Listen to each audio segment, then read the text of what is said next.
Hello students, now let us see the second lesson of the project management, that is the human element in the project management.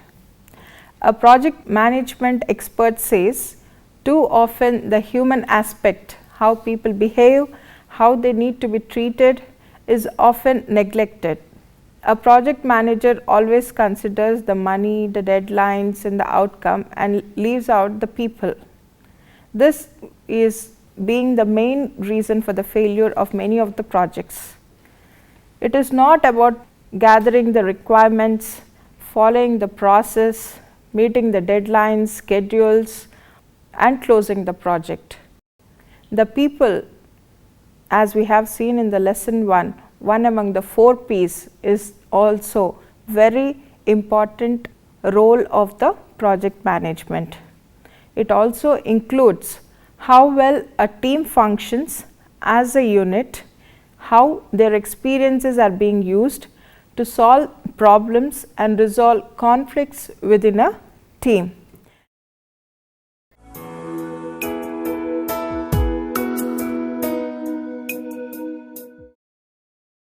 We have been telling from the first lesson itself that project manager is the key role for the successful project.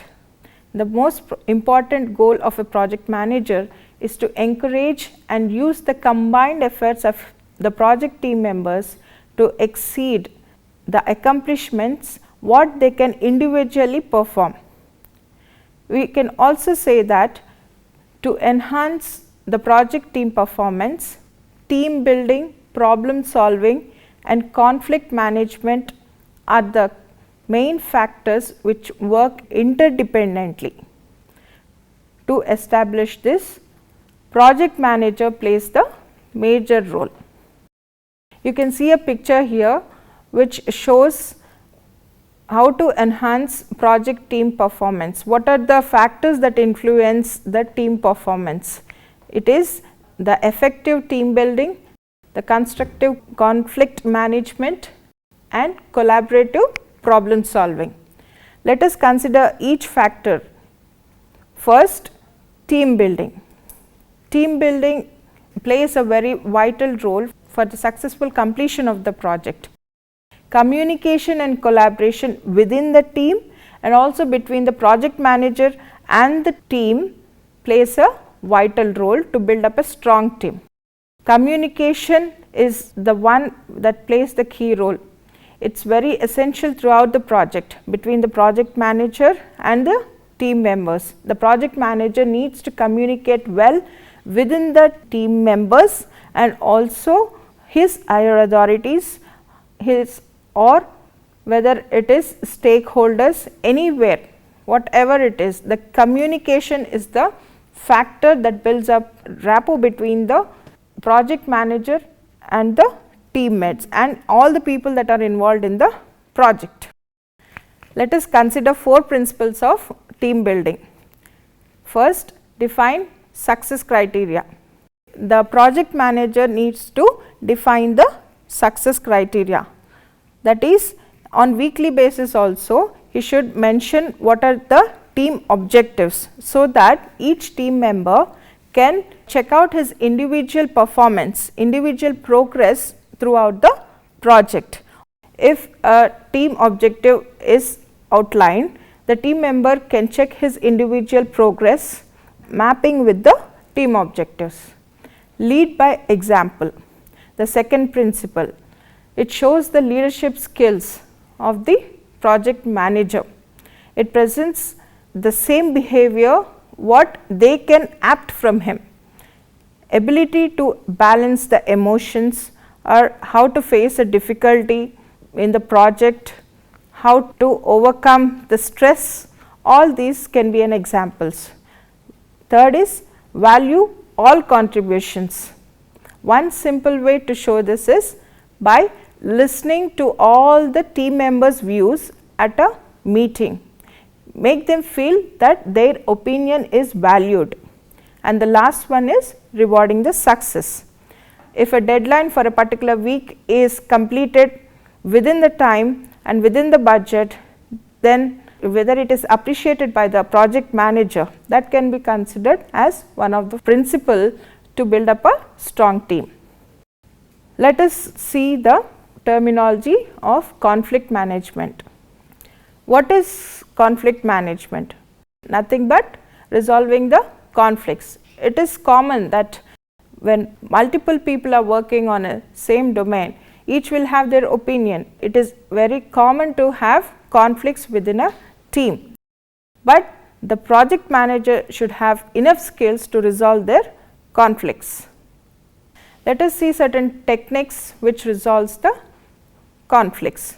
One can be collaborative problem solving, the second one forcing, third compromising, next smoothing. Collaborative problem solving is considered the best technique for resolving the conflicts. This follows three procedures, that is to participate, allowing all the team members to participate in the problem solving procedure, that is asking their views, and then identify what is the problem and provide necessary solutions to it. Then based on that decide and review. Based on all the solutions that are available, the project manager along with all the team members makes the final decision to make the inevitable changes.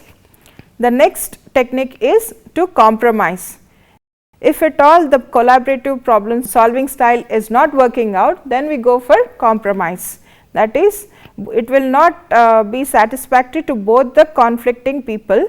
However, whatever is best for them, they will choose it, but they will not compromise on the human values and basic needs. And the next technique is the forcing, that is project manager being the authoritative person, he can use his power and whatever he says, whatever is best, he should think of a best solution for either of the conflicting groups and make it available for them in a way that they can use it. This is the shortest possible technique as considered. And the last is smoothing technique. Smoothing technique is nothing but just avoiding the conflict as if nothing has happened, but mostly this is not acceptable.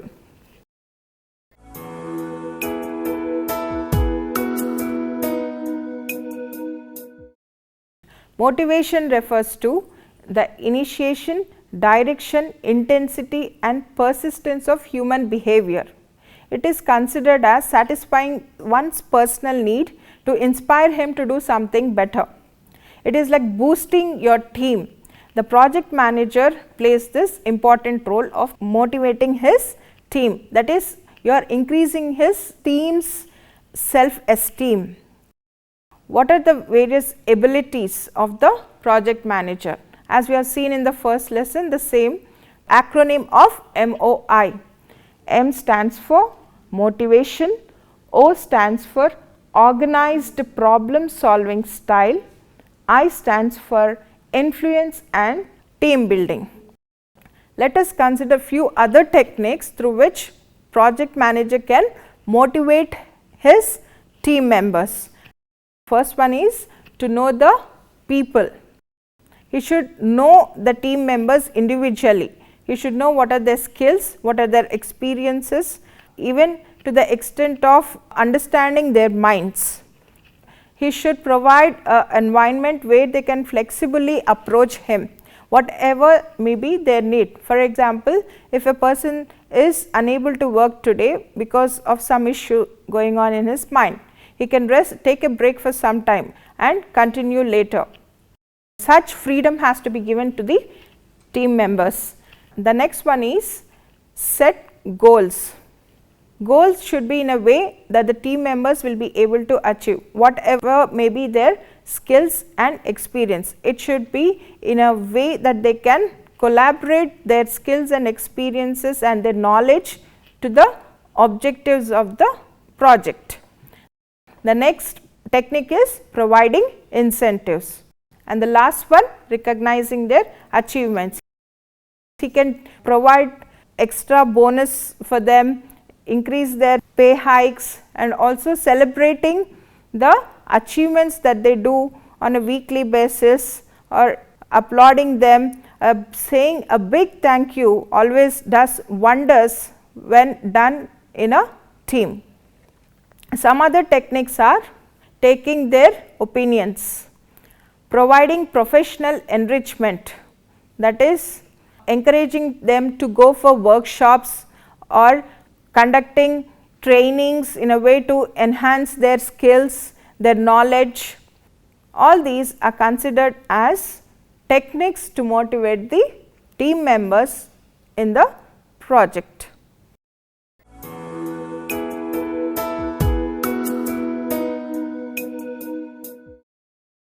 What is a competency? Competency is a set of related knowledge, skills, behavior and experiences of the people needed to perform for the success of the project. It is developed by linking individual performance of the team member to the project objectives. To enhance this, we need to have a competency framework. Let us, for example, consider few steps to develop the competency framework. First, define the purpose. Second, gather the information. Third, build the framework, and finally implement the framework. Define the purpose of the competency framework means what? That is, for example, say my team has got only 4 members. I need at least 7 members for my team to finish the project that I have been assigned. So, there is a job vacancy. This is the purpose of the competency. So, use the right kind of people in creating this framework. We need to appoint the people also to follow all these 4 steps. Generally, the project manager along with the human resource management takes care to develop the competency framework. After defining the purpose, we need to gather the information, relevant information. How do we develop it? How do we gather the information? The project manager can observe the individual work of the existing team members. He can talk to them, he can ask questions, what are needed, what else is needed, how many people are required, all these he can ask to share the work, or what deficiencies we do have, if any extra training is needed for them, if the number of staff has to be increased, all this he can discuss with his project team members, so that they can move ahead with the competency framework. Once information is gathered, they need to build up a framework. They need to have a separate, they need to have a sub modules of each of the competencies. Say for example, if the vacancy is available, they need to be filled. For this purpose, recruitment and staffing is done. Now, how do we do that? By preparing job specifications and conducting interviews. That is considered as one part of the competency framework. Another part you can consider as those are already existing, providing them an external training upon the technical skills they have, and also once the people are appointed, you also updating them about the project and the skills that are required, like brushing up the skills that they have on the project. This is considered again under training and development criteria. In this way, you need to build the framework. Once it is built, you need to implement it. Once the framework is built based on multiple criteria, it is important to put them into action. This is how the competencies are built. The 4 steps taken are: first, define the purpose of the competency; second, gather the relevant information; third, build up the framework and implement the framework. The 4 steps, that is to define the purpose, gather the relevant information, build the framework and implementing the framework of the competencies. All this put together helps us to develop the competencies.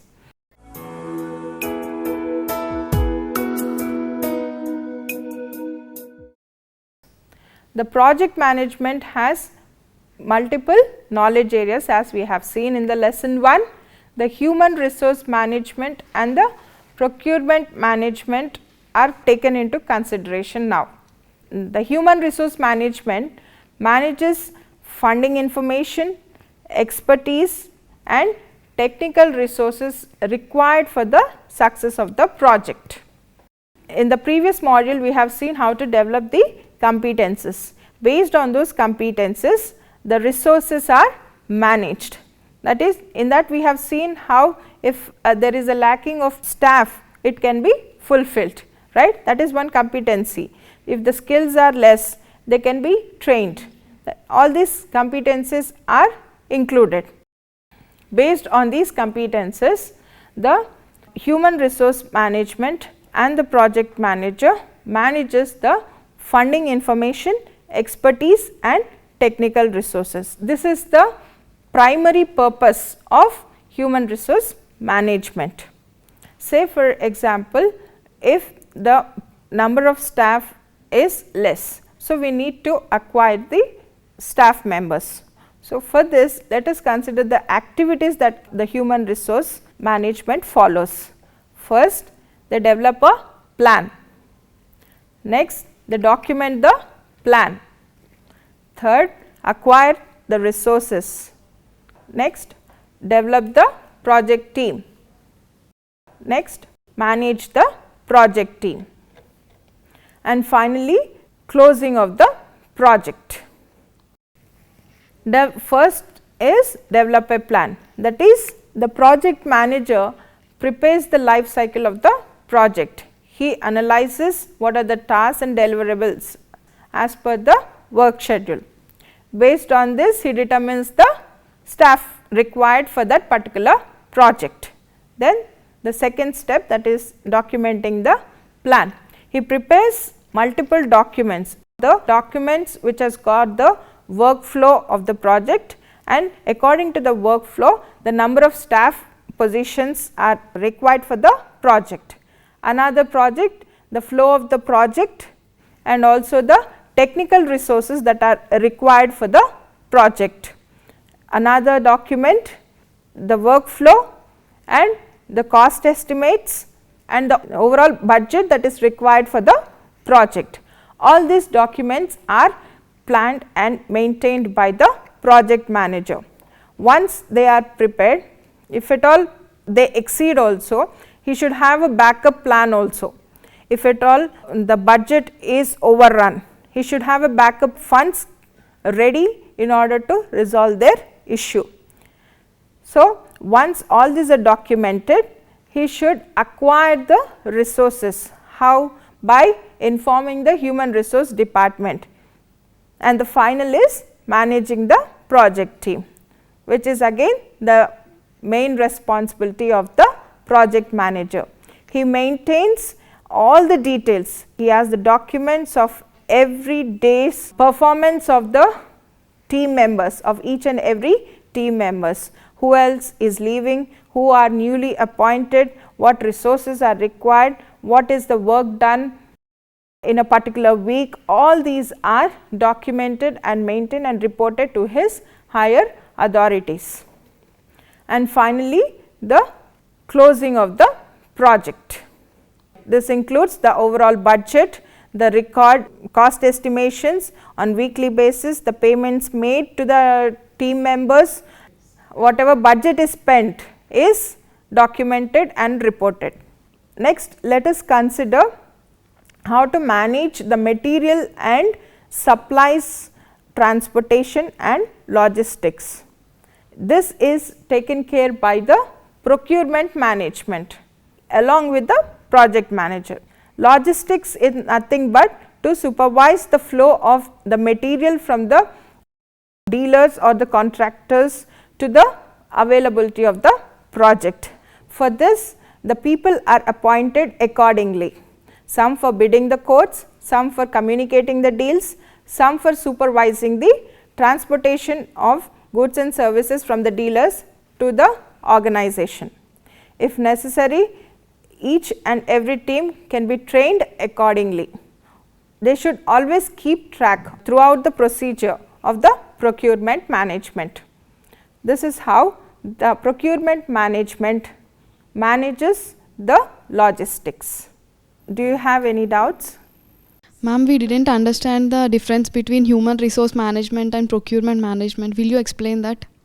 Human resource management concentrates on the number of staffing that is required for the project, whereas the procurement management, they concentrate upon the materials and supplies that are needed to be managed. For example, for a construction of a house, the number of people that are required to build the house is taken care by the human resource management, whereas the materials like the bricks, cement or whatever goods and services are required, they are managed by the procurement management. Any more? Ma'am, why smoothing technique is not preferable, ma'am? Smoothing technique is nothing but just avoiding the conflict that is existing. You cannot behave as if there is nothing happening where the problem is still occurring. That is why it is not considered. Smoothing is nothing but you behaving as if nothing happened within the team. You are not giving importance to, it says that you are not giving importance to the team members. That is why it should be avoided. Okay. Any more doubts? Okay. With this, we understand the importance of human element in the project management. It is not just about money, schedules, timing, costs, not just following the process. It also includes the human element in the project management. Thank you.